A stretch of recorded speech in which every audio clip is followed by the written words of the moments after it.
असली कातिल अंधेरे गलियारे में खड़ी वह लंबी काली परछाई धीरे धीरे उनकी ओर बढ़ने लगी। उसके हाथ में पुरानी जंग लगी कुल्हाड़ी थी। ड्राइवर का गला सूख गया।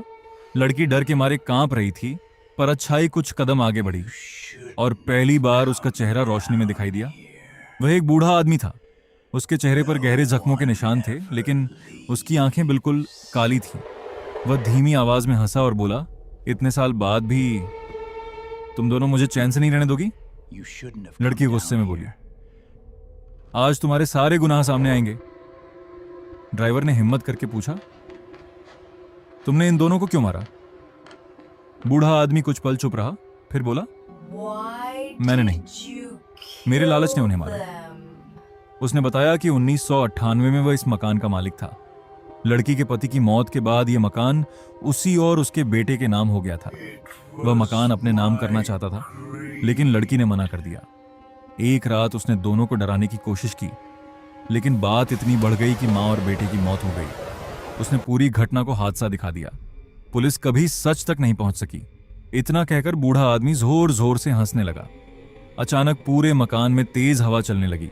सारी खिड़कियां अपने आप खुल गईं। लड़की और उसका बेटा धीरे धीरे उसके सामने आकर खड़े हो गए।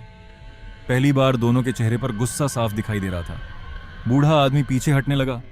उसने कुल्हाड़ी उठाई लेकिन कुल्हाड़ी उसके हाथ से अपने आप नीचे गिर गई। अचानक कमरे की सारी पुरानी तस्वीरें दीवारों से गिरने लगीं। हर तस्वीर में वही बूढ़ा आदमी दिखाई दे रहा था और हर तस्वीर पर लाल रंग से एक ही शब्द लिखा था, कातिल। बूढ़ा आदमी घबराकर भागने लगा। ड्राइवर भी उसके पीछे भागा। दोनों नीचे हॉल तक पहुंच गए। तभी बूढ़ा आदमी अचानक रुक गया। उसकी नजर सामने रखे एक पुराने शीशे पर पड़ी। शीशे में उसका चेहरा नहीं दिख रहा था, बल्कि एक जला हुआ डरावना चेहरा दिखाई दे रहा था। वह जोर से चीखा, ये मैं नहीं हूं। उसी समय लड़की धीरे धीरे उसके पीछे आकर खड़ी हो गई। उसने सिर्फ एक बात कही, सच से कोई नहीं बच सकता। इतना कहते ही पूरे मकान की बिजली जैसी चमक एक साथ बुझ गई। चारों तरफ घना अंधेरा छा गया। ड्राइवर को सिर्फ बूढ़े आदमी की दर्द भरी चीखें सुनाई दे रही थीं।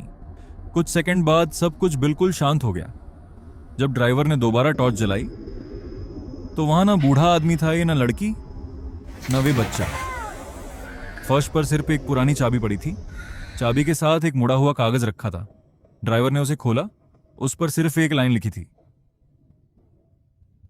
आखिरी सच, कब्रिस्तान में दफना है। ड्राइवर ने कांपते हुए वह चाबी अपनी जेब में रख ली। उसे अब समझ आ गया था, कहानी अभी खत्म नहीं हुई। असल राज अभी भी कब्रिस्तान के नीचे छिपा हुआ था।